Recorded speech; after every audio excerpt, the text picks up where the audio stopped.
வணக்கம். Number of actors கம்மியாக இருந்தால் ஒரே லொக்கேஷனில் இருந்தால் அப்படியான ஒரு படத்தை எடுக்கிறது ஈஸி அப்படின்னு பரவலான ஒரு கருத்து இருக்குது. ஆனால் அப்படிப்பட்ட படத்தை எடுக்கிறது தான் இன்னமும் கஷ்டம். ஏன்னா ஆடியன்ஸுக்கு டிஸ்ட்ராக்ஷன் ரொம்ப ரொம்ப கம்மி. டக்குன்னு கட் பண்ணி பாட்டு போட முடியாது, காமெடி சீன் வைக்க முடியாது. அவங்க கவனம் மொத்தமுமே அந்த ஒரு சின்ன இடத்துல அந்த சின்ன செட் ஆஃப் கேரக்டர்ஸ் கிட்ட மட்டும்தான் இருக்கும். அங்கே விஷுவலாக வெரைட்டி காட்டணும், ஆடியன்ஸை போர் அடிக்காமல் ஹாப்பனிங்காக கதையும் சொல்லி ஆகணும், கேரக்டர் ரைட்டிங்கும் கரெக்டாக இருக்கணும், காஸ்டிங்கும் சரியாக இருக்கணும், நடிப்பும் சரியாக இருக்கணும். இப்படி பல கட்டாயங்கள் இருக்குது. தன்னுடைய முதல் படத்திலேயே இப்படி ஒரு சேலஞ்சை எடுத்திருக்காரு இயக்குனர் விஜய் ரங்கநாதன். இந்த சேலஞ்சை அவர் எப்படி டீல் பண்ணியிருக்காருங்கிறத சொல்கிறேன்.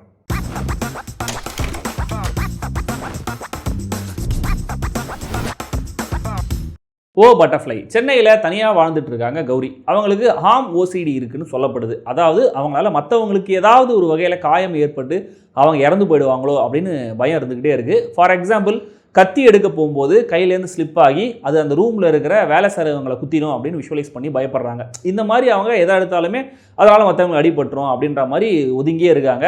அவங்களுடைய நிலைமையை புரிஞ்சிக்க, அவங்க மைண்டில் என்ன ஓடுதுன்னு தெரிஞ்சிக்க பல வருஷங்களுக்கு முன்னாடி வீட்டை விட்டு போய் ஒரு யோகினியாக வாழ்ந்துட்டு இருக்கிற அவங்களுடைய சிஸ்டர் ரஞ்சனிங்கிறவங்க அவங்கள பார்க்கறதுக்காக வராங்க. தன்னுடைய ஹஸ்பண்ட் சூசைட் பண்ணிக்கல, நான் தான் அவனை கொன்னேன் அப்படின்னு ஃப்ளாஷ்பேக்கை சொல்ல ஆரம்பிக்கிறாங்க கௌரி. ஸோ அதுக்கப்புறம் தான் அவங்களுக்கு இந்த பிரச்சனை ஆரம்பிச்சிருக்கு. ஃப்ளாஷ்பேக்கில் என்ன ஆச்சு, இவங்க ஏன் இவங்க ஹஸ்பண்டை கொலை பண்ணணும், ஹார்ம் ஓசிடி பிரச்சனை ஆரம்பித்தது எப்படி, இதெல்லாம் தான் இந்த ஓ பட்டர்ஃப்ளை.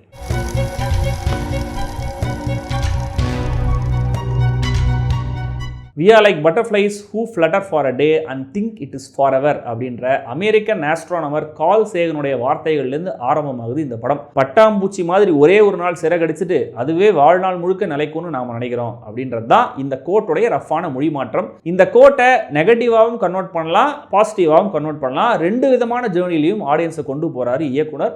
இது ஒரு வகையில் ஸ்மார்ட்டாகவே இருந்தது. கௌரிங்கிற கேரக்டர் அவர் செட் பண்ண விதம், அவங்களுடைய பிரச்சனையை காட்டின விதம்னு இன்ட்ரீகிங்காக இருக்குது படத்துடைய ஆரம்பம். தொடர்ந்து மினிமலிஸ்டிக்கான முறையிலேயே கதாபாத்திரங்களுடைய மைண்ட் செட்டை சொன்ன விதம் நல்லா இருந்தது. கௌரிங்கிற கேரக்டர் எழுதப்பட்ட விதம் தான் இந்த கதைக்கு டெப்த்தை கொண்டு வருது. கேரக்டருடைய டயலமா, அவங்க தாட்ஸை பர்ஃபெக்டாக அவங்க ஆர்டிகுலேட் பண்ணி சொல்கிற விதம், அர்ஜுனை ஏன் கல்யாணம் பண்ணேன்னு சொல்கிற அந்த ஒரு காரணம், நடுவில் வர தடுமாற்றம், கேரி பண்ணுற கில்ட், ரிடம்ஷன்னு கம்ப்ளீட்டாக கேரக்டர் ஆர்க் நல்லா எழுதப்பட்டிருந்தது. நிவேதிதா இந்த கேரக்டரில் பர்ஃபெக்டாக செட் ஆகிருந்தாங்க. பட் இப்படியான ஒரு கேரக்டருக்கு கொஞ்சம் எக்ஸ்ட்ராவாகவே வெல் க்ரூம்டாக இனிஷியல் காட்சிகளில் தெரிஞ்சாங்க. அதை கொஞ்சம் சரி பண்ணியிருக்கலாம். பட் எக்ஸென்ட்ரிக்காக பிஹேவ் பண்ணுற இம்பல்சிவான அர்ஜுன் கேரக்டரும் செல்ஃபிஷான சூர்யா கேரக்டரும் நடந்துக்கிற விதத்தை விட அதுக்கு இந்த கௌரி கேரக்டர் தர ரியாக்ஷன் தான் இன்னும் பெட்டராக ஒர்க் ஆகுது. ஹஸ்பண்டா அதுல், அவருடைய சீனியரா சிபின்னு ரெண்டு பேருமே சாட்டிஸ்ஃபேக்டரியான போர்ட்ரேயில் தந்திருக்காங்க. இந்த நரேஷனுக்கு ஒரு டெப்த் கொடுக்க லிட்ரலாக மெட்டாஃபர்ஸ் ப்ரொவைட் பண்ண சகாயம்ங்கிற கேரக்டர் எழுதப்பட்டிருக்கு. பட்டாம்பூச்சிகளை வளர்க்குற அந்த கேரக்டர் பேசுகிற சில வசனங்கள், நான் போனது பாதை, நீ இருக்கிறது பள்ளம்ங்கிற மாதிரி ஒரு சில ஃபிலசாபிக்கல் வசனங்கள்லாம் படத்தில் நல்லா இருந்தது. சகாயம் கேரக்டரில் நாசர் ஒரு ஃபிலாசபர் மாதிரி, மென்டர் மாதிரி நடிச்சிருக்காரு. அவருடைய நடிப்பை பற்றி தனியாக என்ன சொல்கிறது, clean and effortless. Lakshmi Priya Chandramouli கேரக்டருக்கான ஸ்கோப் கம்மியாக இருந்தாலும் அவங்க தன்னுடைய பார்ட்டை ஃபுல்ஃபில் பண்ணிடுறாங்க. கௌரி கேரக்டர் சொல்ல நினைக்கிற உண்மை, அதுக்கான தயக்கம், அதையும் மீறி சொல்ல முடியாமல் தடுக்கிற சூழல்கள்னு கதை ப்ராக்ரஸ் ஆகும்போது ட்ராமாவை இன்னும் சுவாரஸ்யப்படுத்த சிபி கேரக்டர் கதைக்குள்ளே கொண்டு வரப்படுது. பட் சேட்லி இங்கேருந்து தான் இந்த படத்துடைய சுவாரஸ்யம் ட்ராப் ஆகி ஆல்மோஸ்ட் ஃப்ளாட் லைனாகவே கதை கடைசி வரைக்கும் போகுது. ஏன்னா இந்த மூணு பேரும் சேர்ந்து பேசுகிற விஷயங்கள் அவ்வளோ சுவாரஸ்யமாக இல்லை. இதில் டேரக்டர் இன்டென்ட் பண்ண அந்த டென்ஷனோ ட்ராமாவோ ஸ்ட்ராங்காக பில்ட் ஆகலை. எனக்கு தெரிஞ்சு ஒரு நாவலா கதையா இது இன்னும் கூட பெட்டராக அழுத்தமாக ஒர்க் அவுட் ஆயிருக்கும் தான் நினைக்கிறேன். அதே விஷயம் ஸ்க்ரீனில் டிரான்ஸ்லேட் ஆகும்போது ஸ்ட்ராங்கான எழுத்தோடு சேர்ந்து இன்னும் பல ஃபேக்டர்ஸ் தேவைப்படுது. அது எல்லாமே ஒரே நேர்கோட்டில் ஒன்றா சேரலை. அடல்சொல்லி சர்டிஃபிகேட் வாங்கியிருக்காங்க. ஸோ இன்னும் கூட எட்ஜியாக டேரிங்காக சில விஷயங்களை பண்ணியிருந்தா இந்த நரேஷன் கேரக்டர்ஸுக்கு நடுவில் இருக்கிற இந்த டைனாமிக்ஸ்லாம் இன்னும் இம்பாக்ட்ஃபுல்லாக இருந்திருக்கும். பாடல்களை மொத்தமாகவே அவாய்ட் பண்ணியிருக்கலாம். எனக்கு அது தேவையில்லாத பிரேக்ஸாக தான் தெரிஞ்சது. தென் கௌரி கேரக்டருடைய தடுமாற்றம் கன்வின்சிங்காக சொல்லப்படலை. ஸ்ட்ராங்காக காட்டிக்கிறவங்க அடிப்படையாக ஸ்ட்ராங்காக இருக்க மாட்டாங்கங்கிற அந்த லாஜிக் புரிஞ்சாலுமே கூட கதையுடைய கன்வீனியன்ஸுக்காகவே அந்த தடுமாற்ற எபிசோட் வரா மாதிரி இருந்தது. தென் போஸ்ட் இன்டர்வல் அதோட இம்ப்ளிகேஷன் எதுவுமே இல்லாமல் திரும்ப முதல்லேருந்து கோடு போட்டு ஆரம்பமாகிற மூடில் தான் படம் போகுது.